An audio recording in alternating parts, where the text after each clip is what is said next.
sense of belonging is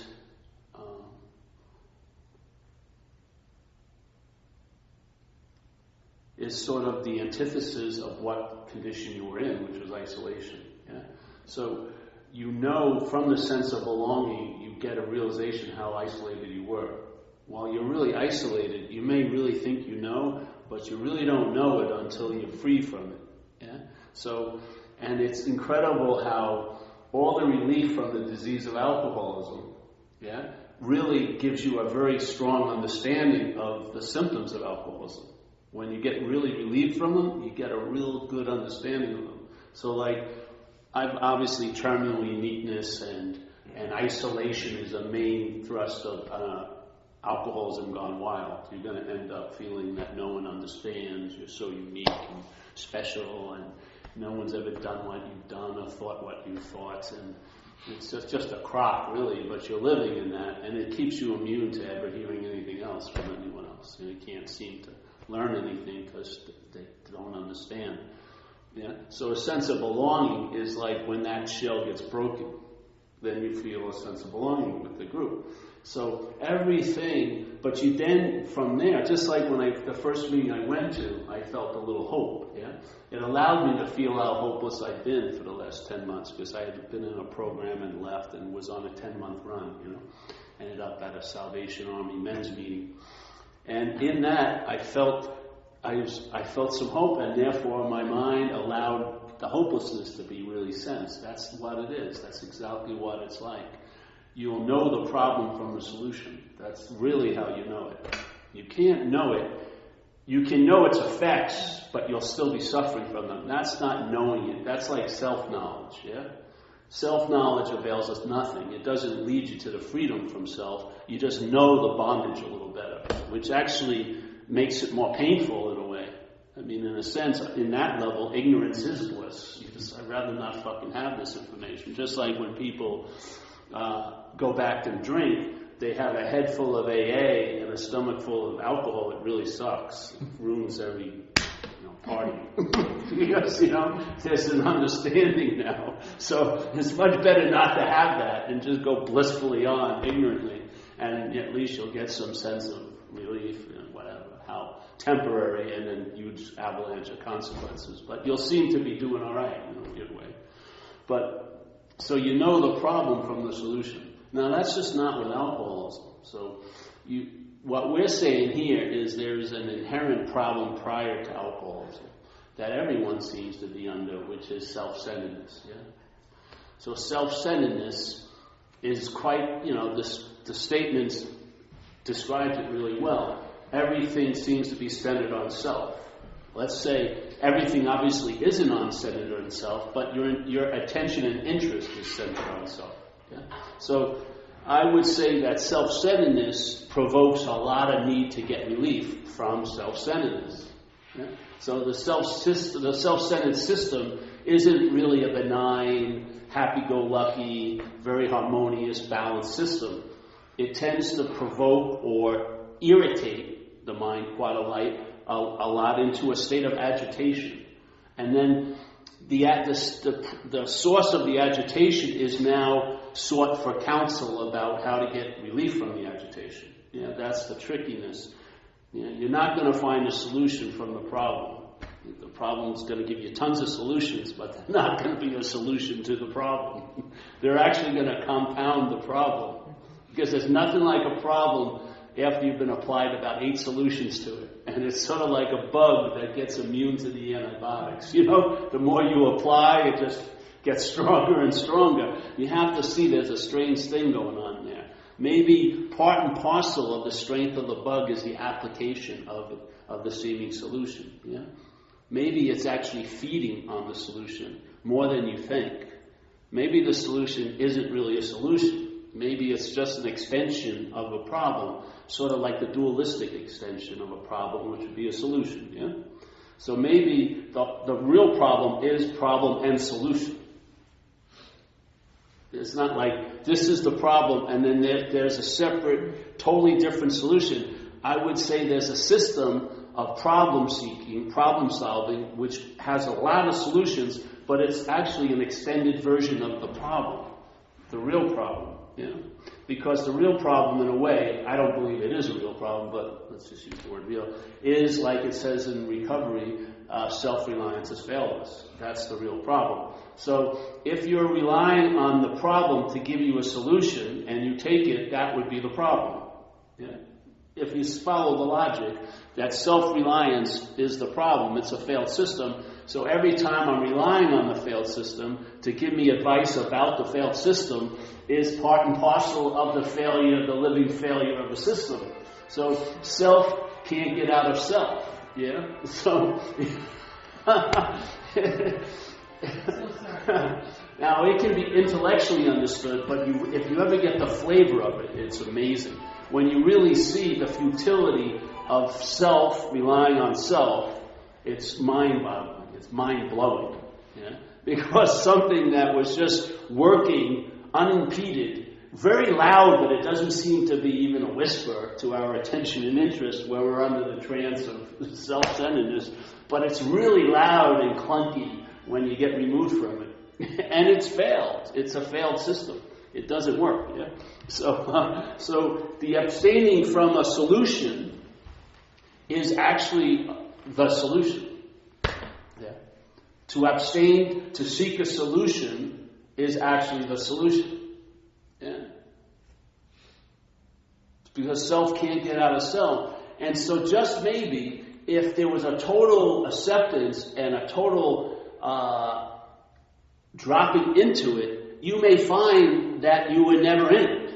Yeah? By totally letting it be okay, you may realize that the prison is self-imposed and it doesn't actually exist. Yeah?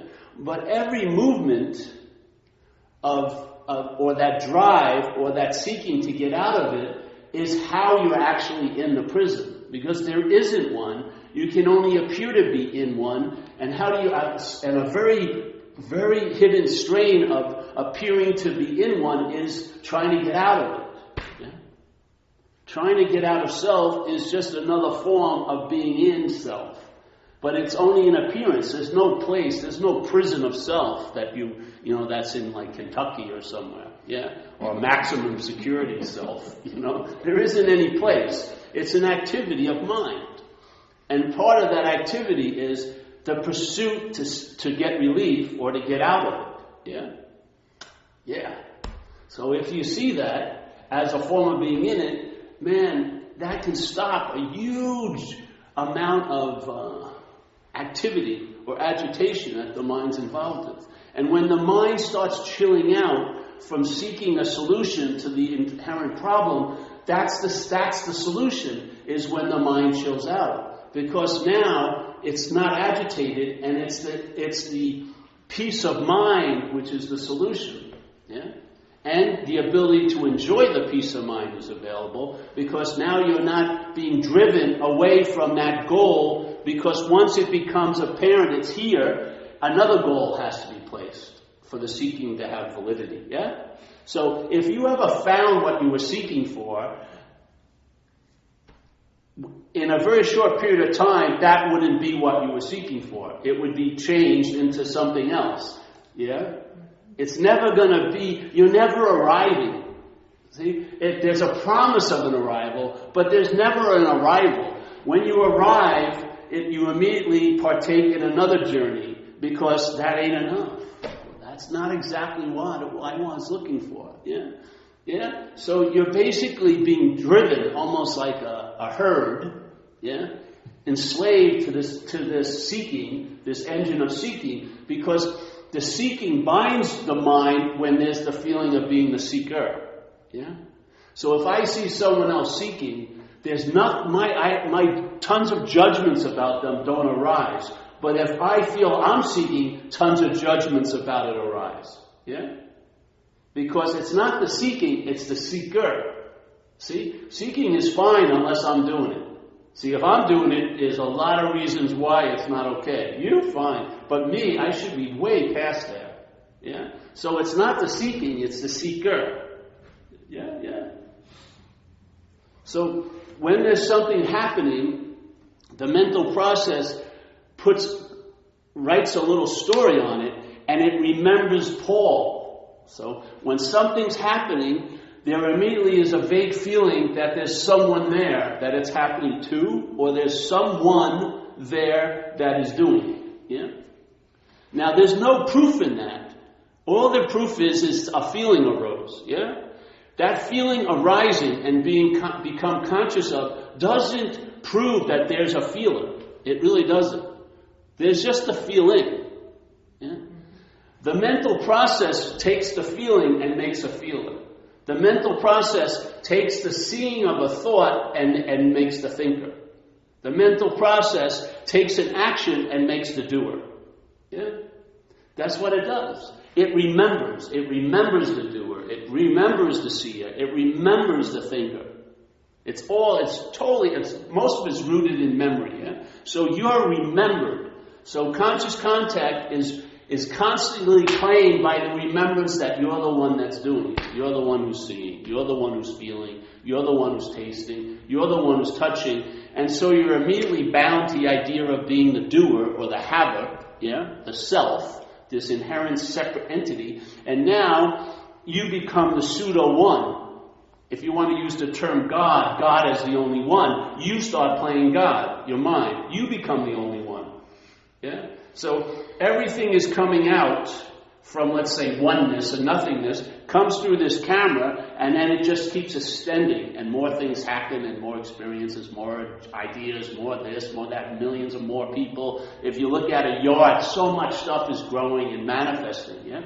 And then it comes back, and it's meant, the experience of that goes back to one, but along the way, it gets hijacked by the mental process with this pseudo-one. I become the one.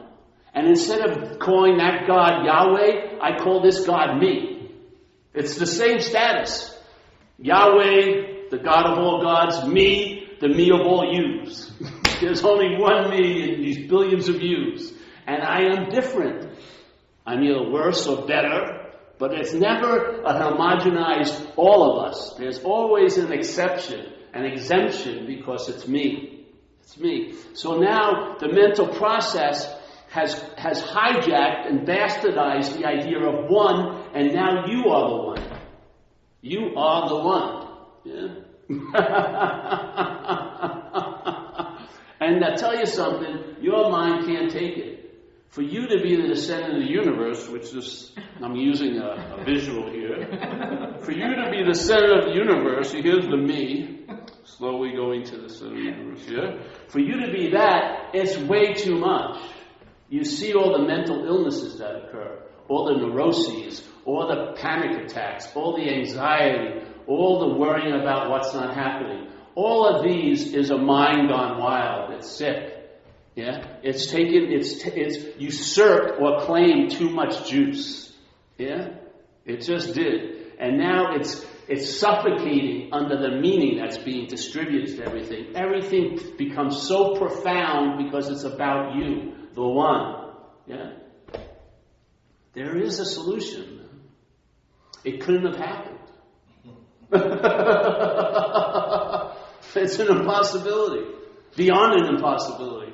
It could not have happened. All there is that. And that is appearing as all of this. And you know what? There isn't a that and then more than that called me. There's not a that and a bigger that. There's just that, and then it's appearing as all of this. Yeah? And it's witnessing itself or experiencing self, and it's the awareness that we call an act that I'm doing. I'm aware. I'm conscious. But actually consciousness is prior to that. Consciousness is what's conscious. Awareness is what's aware. It's being facilitated through this apparatus, but the apparatus is not aware. Yeah? It's not doing the awareness. Awareness is moving through. Yeah? And it's nice to remember the horse before the cart. Because if you think you're the horse and you're the cart, you ain't going anywhere. You're just going to be thinking you're going everywhere, but you're not moving at all. You have no locomotion, really. You have no real power, so to speak. But the horse, yes, then the cart can be useful. Then the cart can see very clearly it's seed assignment. And let's say basically a lot of the seed assignments boils down to service in a lot of ways. Yeah? To be of service to the other parts. Yeah? Because there's a joy in there. Yeah? But when there's that recognition that this one ain't the one, yeah, what happens is all the attention that has been sort of consolidated in the me expands out and goes to the you, the body, the I would say the spirit, and to others. Yeah, others. Others meaning things that don't move, other things that love, other da-da-da-da. Yeah? But right now it's mostly self-centeredness is just packing in all this obsession, all this interest and attention into this one fucking idea called me and trying to keep it in there. Yeah? And so the you is dying, obviously. People's livers are getting destroyed. They fucking have abscesses. They have so many new diseases are popping up every freaking day. Things. It's just more and more shit's happening to more and more people. Yeah? The I is seemingly totally forgotten. The I or spirit. No one's even conscious.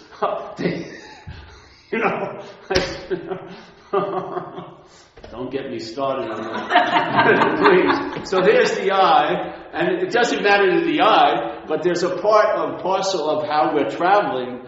It's really nice to be associated with that I, yeah, to allow some of it in.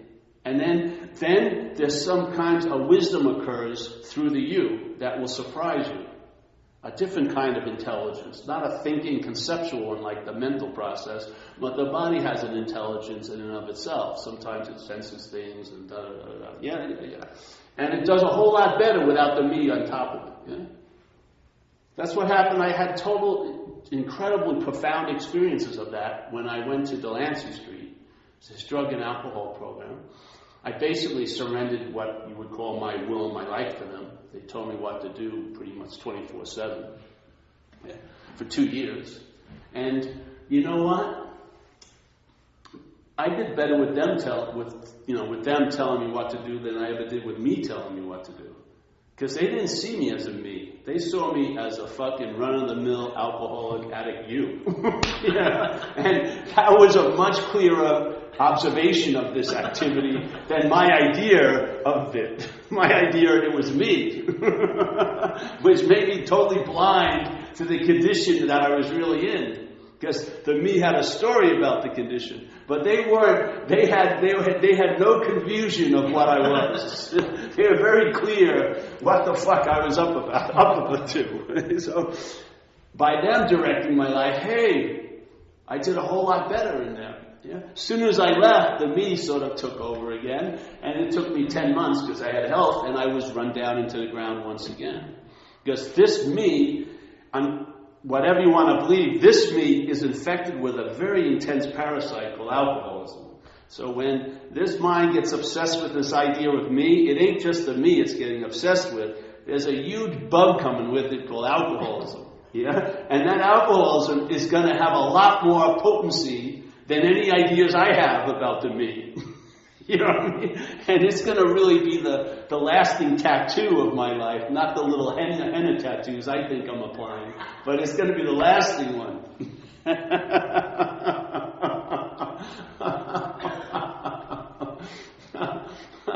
So when I'm up the ass of self, and there's a nasty fucking parasite up there that's taking my fucking life away. If you want to call it my life, man, it is freaking nasty. I couldn't believe. Oh man! If you've ever been taken over by it, you know it's not a very nice, benign takeover. You know, you're in for a rough ride if it does take you over. I mean, the only grace I've had in my life is I stayed alive physically to get the recovery, because it was not going to change unless something, some grace appeared and then just stopped the ball game. Because I was ready for an extra inning game. I was already in like the 18th inning. I mean, I had given up all hope of anything getting better, and I just wanted to stay loaded until I got arrested or jailed or institutionalized or was dead. And then, one day, just a regular day at the office, an aspect of mind just inserted itself and stopped that giant runaway train like that. And my life took a whole new direction. And tonight, actually, is my 24-year anniversary, tonight.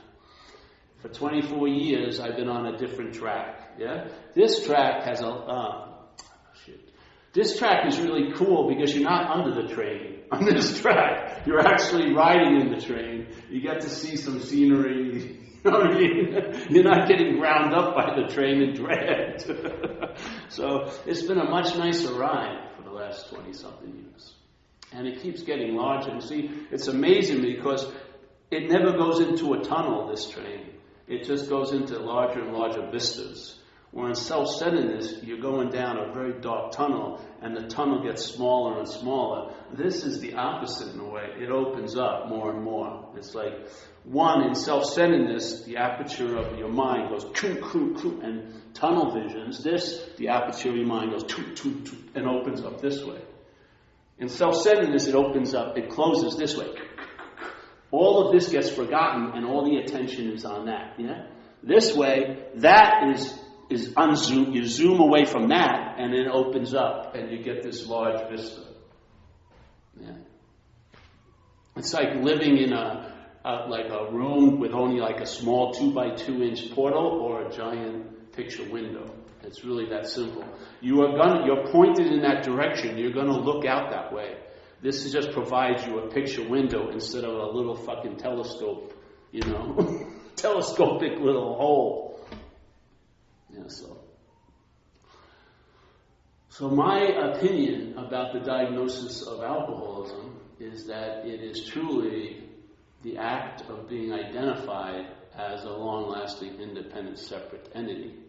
And what that means, it means a lot of things, but some of the big ones is that you're the doer of the actions, that you're the one who's seeing, hearing, feeling, tasting, touching, that consciousness is an activity or a state that you can manipulate, or awareness. In other words, awareness is under your jurisdiction or domain.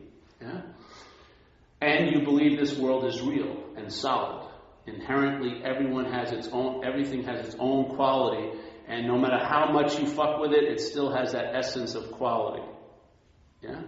That's the way it seems in self-centeredness. And then time is incredibly real. Yeah?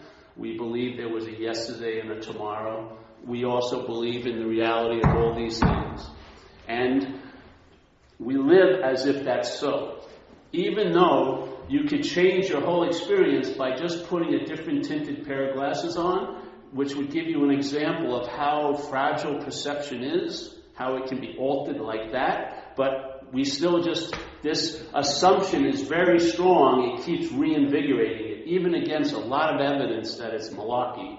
We'll just keep living as if it's so. This is like a very strong trance. Yeah. Yeah.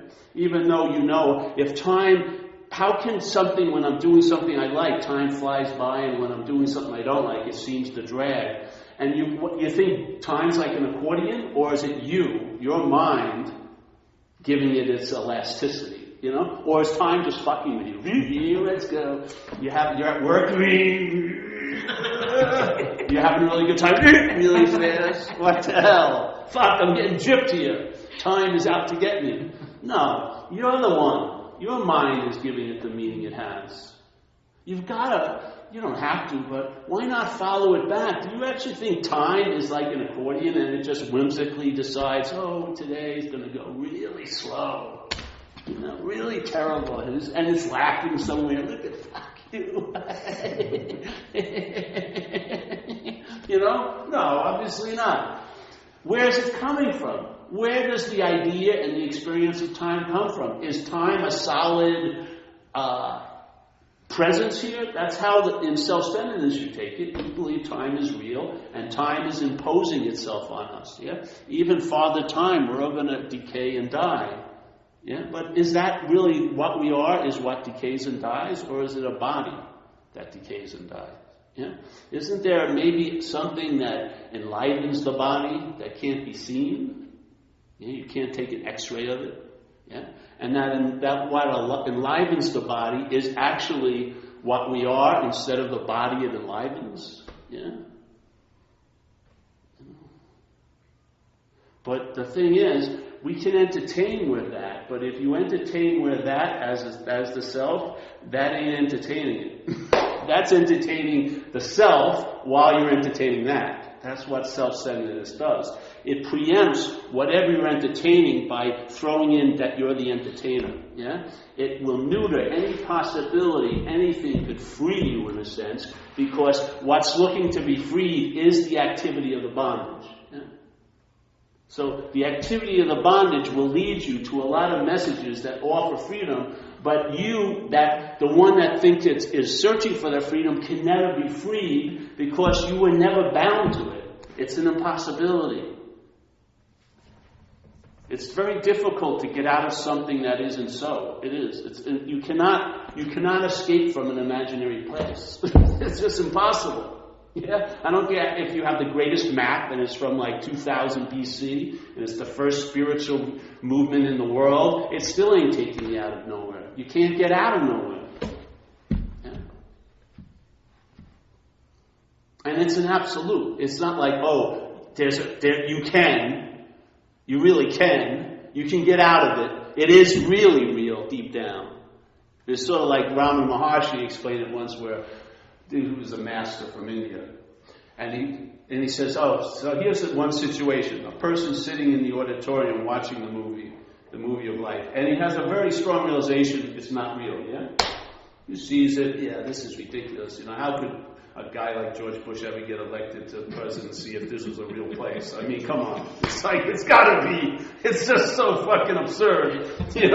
How could this possibly come to pass if there was actually truly evolution that we evolved? But here you go, watching the movie, and you say, this isn't real. But there's a feeling that you're real watching the movie.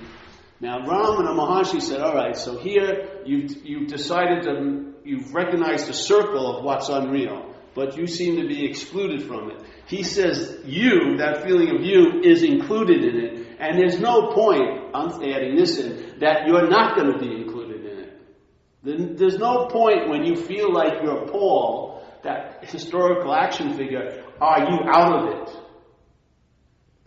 That's pure content. You're not in the context, though you are of the context. Like Jesus said, you're in this world, but you're not of this world. So you seem to be appearing in this world because there's an identification and affiliation with what's appearing in this world. But you're not of this world.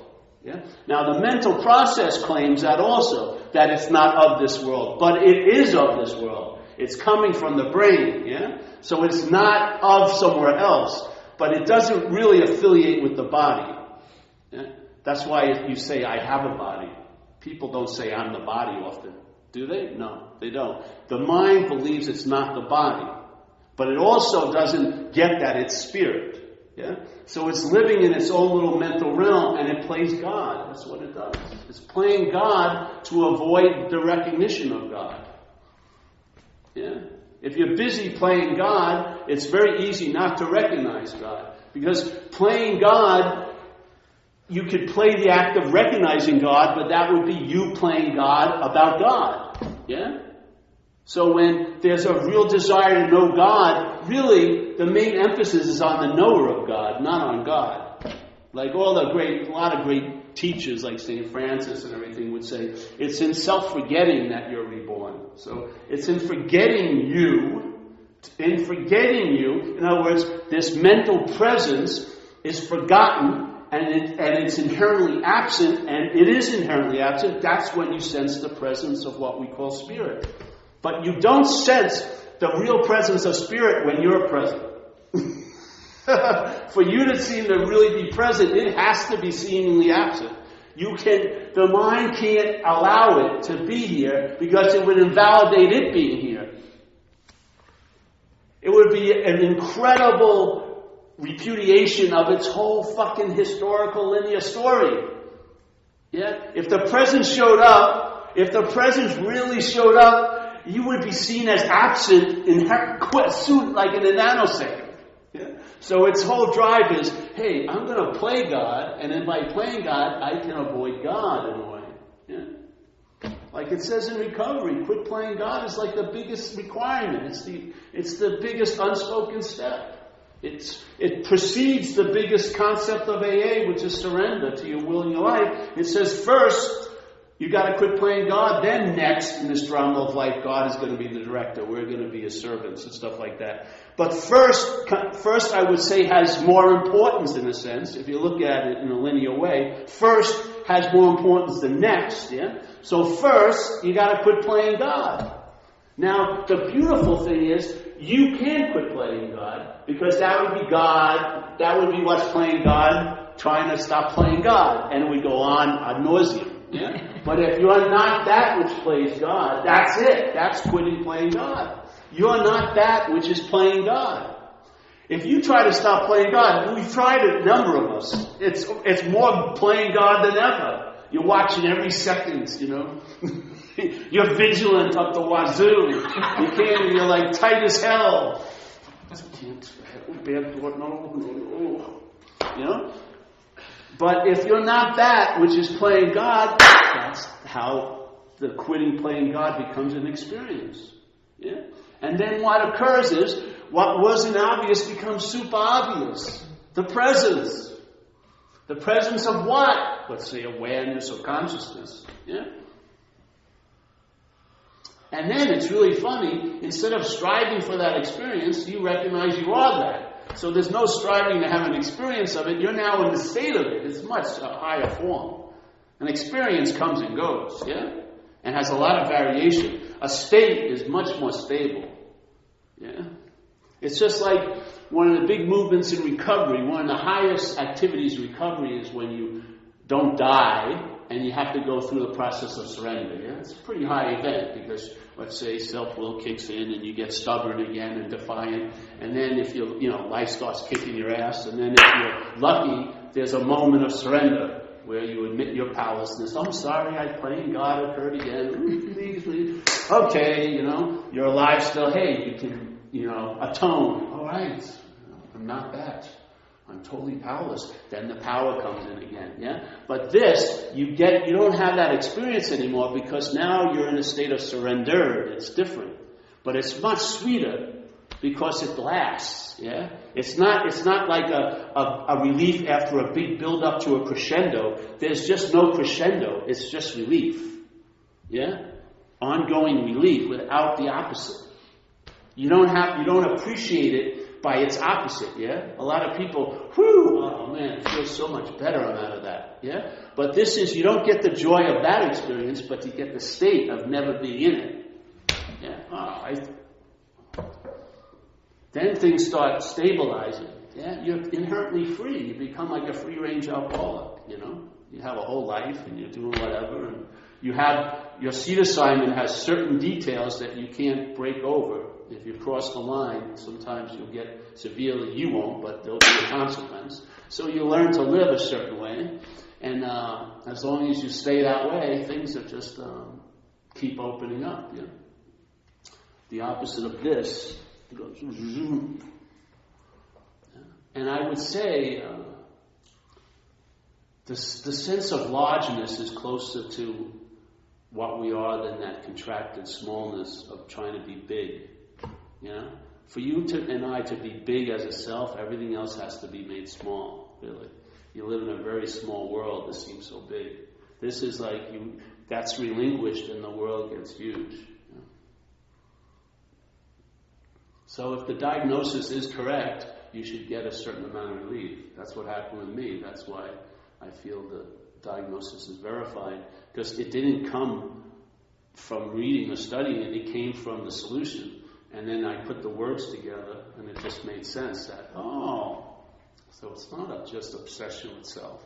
That's what the mind does that's identified as self. It has to keep reapplying the glue to the idea of being a self, yeah? Because its nature is so inherently different than the mental projection, yeah? So the glue has to be applied always, so the obsession with self has a purpose to keep us bonded to the idea of being a someone, yeah? So if I waste a lot of time working on obsessions, they just morph into other obsessions, as you know. You give up one, and then suddenly you have an intriguing desire to look at porno, or something comes up. It just goes on and on and on and on and on. But if you looked at maybe, hey, I'm not that. I'm not the one who gets obsessed, and I'm not the one who really wants to get out of being obsessed. then maybe you'd get a really different kind of attitude and outlook in life. Yeah? You'd know of new freedom and a new happiness. You'd comprehend the word serenity, and you will know peace. Yeah? They won't just be words that have been formulated into a mental concept, but they'll have weight. Yeah? They'll have substance in your life. You'll have a sound mind, which is what sober means, a sound mind. The mind will be sound. Yeah? Yeah.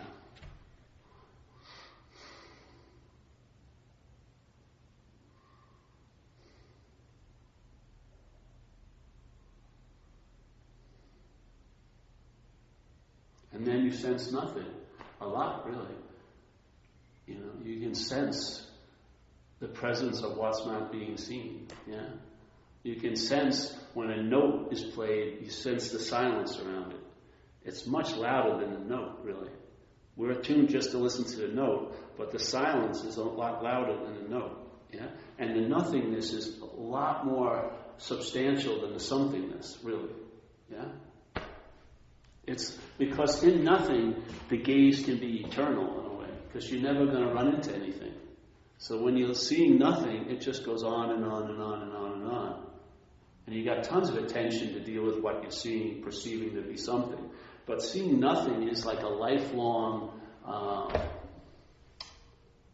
activity. It just goes on and on and on. And it's never not going to be here. It's always available at all times, with no requirement necessary. It's not something that can be conjured up, and it's not something that can be shooed away. It's context. Yet, while we're in the content, there's an aspect of us that is of the context.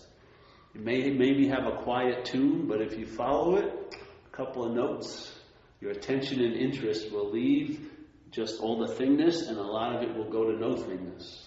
And I would say that's what really enriches things.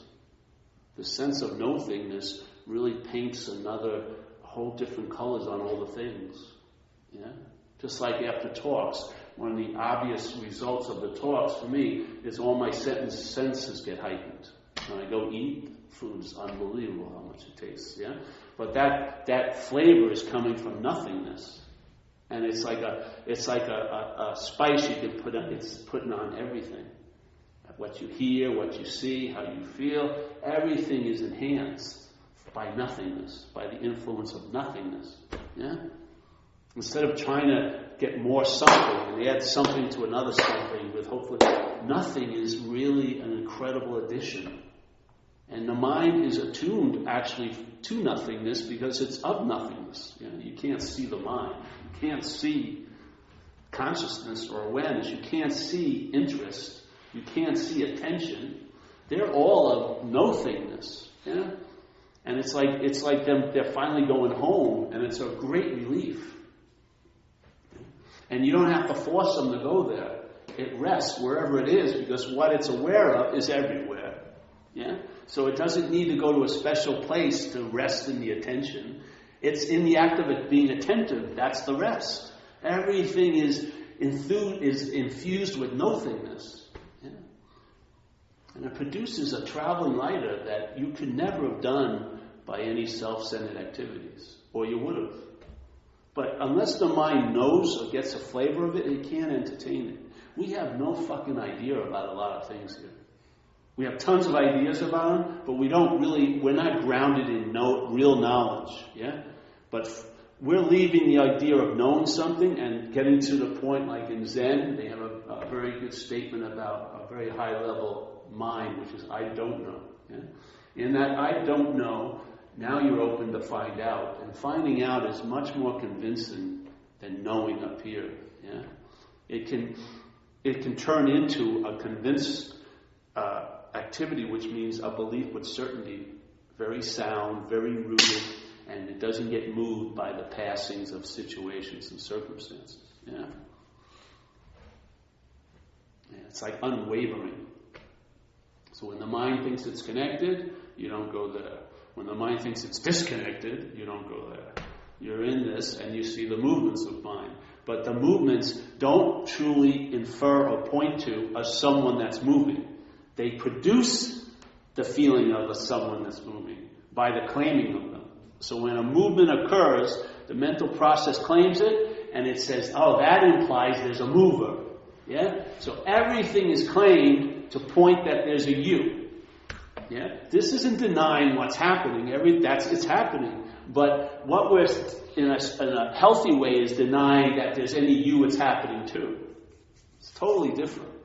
Yeah? Because a lot of people believe a lot of things have to stop happening for a new sense to occur. No. If there's a suspicion about who it's happening to, and the assumption leap is sort of stalled or paused, and then you see, oh, it's just happening. Oh, wait a minute. Yeah, that's it. That's the clearest recognition. It's just happening. It's not happening to me, and you're not doing it. It's just happening. Wow, what a fucking freedom. Yeah? Freedom from the bondage of self. The bondage of self isn't something that happened to us. It's an activity of mind. Yeah? It's an activity. It's not real, so it has to continue with the activity because it has to provoke a constant appearance. Yeah? That you seem to appear to be fucked, or you seem to appear to be stuck, or you seem to appear to be, bound. But if there's a pause, which there's plenty of, then that whole story gets seen through. Yeah? Yeah. So, if I'm not that, my mind immediately goes to, hey, I can be free of it. I don't have to therapize it. I don't have to win it over. I don't have to socialize it or civilize it and say, no. Don't fuck up at this picnic. Just behave. I'll give you all my attention for the next month. Just don't fuck up. None of that. There's no deal, brokering deals. You're not that. You know what I mean? You're not that. And then you realize it had all your power by you giving it over to it. Really. The only way you can play God is to have the juice, God juice. And we are the God juice. It isn't. It has to steal that or claim it and get it. Or we seemingly willingly give it over, and then it uses that to play God with. Yeah? Obviously, when you have those moments where you're clear, something that seemed so real the day before is seen to be unreal.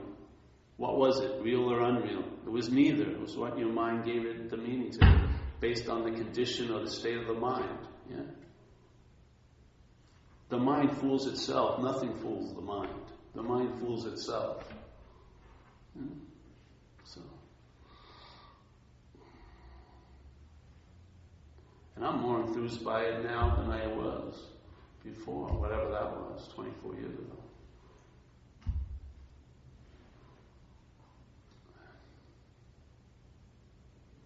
AA is a very good foundation, a very good way of life for a free range of mind. It has a very sound approach to living a day at a time, and how to, show up and what you need to show up to and all like that. It was a way of taking care of a mental disease, which is still part of the body and the brain, yes? It's like if you were awake, which you are, and your body had diabetes, would you think that once you're awake that you don't need to take the insulin shots? That would be crazy. You realize it's not of me, it's the body. It's got it. Whatever, needs insulin. Yeah, there would be no big thing. But when it's a mental disease, we think if the mental disease changes, well then all that, I don't have to take care of anything, because we think we're mental, really. We believe we're of that. That's a root tenet of self. So we believe that, if I really was free, I'd be free of alcoholism. Because we believe we're from the same realm of alcoholism. We're not. What we are is immune to alcoholism. How we're appearing to be and how it travels, what we are travels here, is affected by alcoholism. Yeah? Because it is of the body and of the brain. So it's very unwise, in my view, to think that something that has nothing to do with something else is going to have a huge effect on that something else. I'd be very clear. Yeah? Like I've known a lot of people who thought they could use this message as a way of not doing the steps or not to go to AA, and they're drunk mostly. And I've seen a lot of Buddhists who have alcoholism and they're drunk Buddhists. Because, they think they can apply Buddhism to alcoholism. And maybe not, but AA is a much more sound solution, I find. Yeah. Totally tailored for that aspect of mind called alcoholism. So.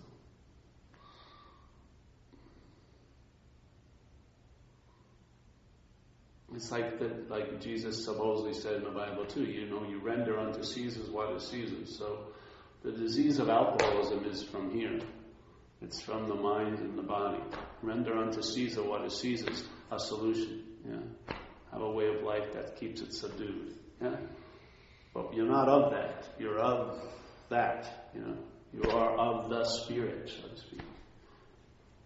And so why we say it's a spiritual solution in AA, or it's a spiritual program, whatever, it's funny because what would be the only antidote to a mental disease, which would be spirit? You couldn't have an antidote to a mental disease from the mental aspect, yeah?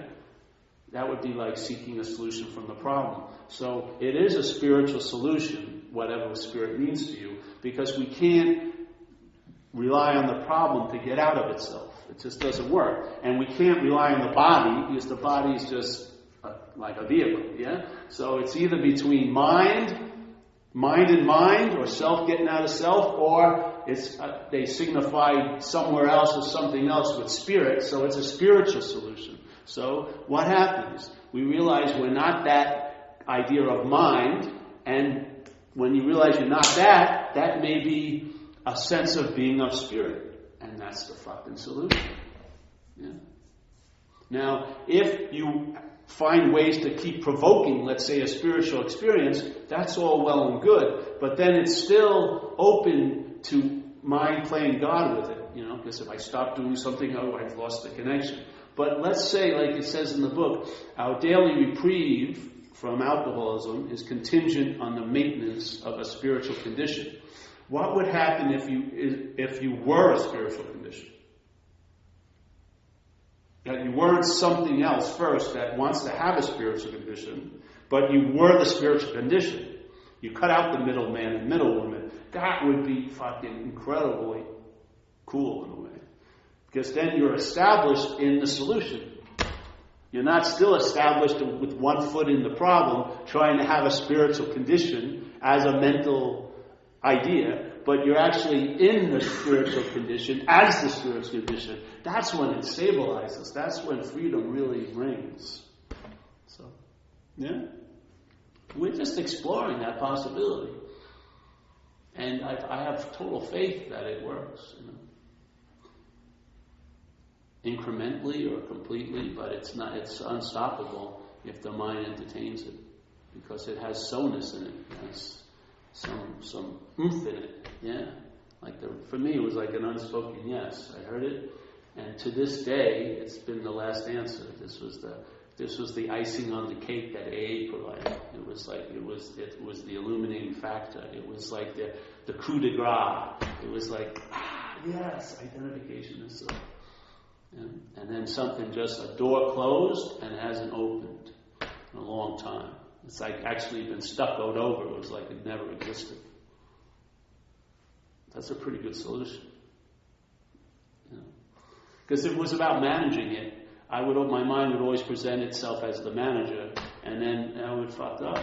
Yeah, it would tell me, you did something sufficiently to cut you off from that contact, and there would be a belief in that, and then it would act out that fucking wild assumption as if it was so, because that's called playing God. Yeah. But without having anything to do with it, then it can continually to go on. Yeah. In other words, I'm totally irrelevant about this. I have no say in the matter.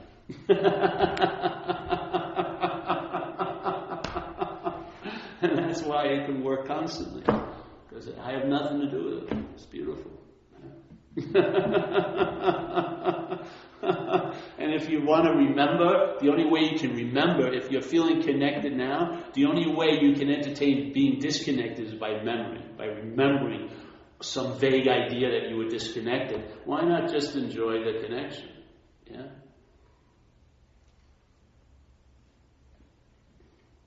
And then sooner or later, your mind may allow the connection to become so. Because it will keep playing God, or try to. It will. Yeah. But there'll be a point where it crosses a line and something, the gig is up. And then now something really stabilizes. And then it becomes a really good, a nice platform to express and live, To live a life that's worth living, really. So, yes. Any questions tonight? No? I can say any question like yes, but I know what comes after that, so.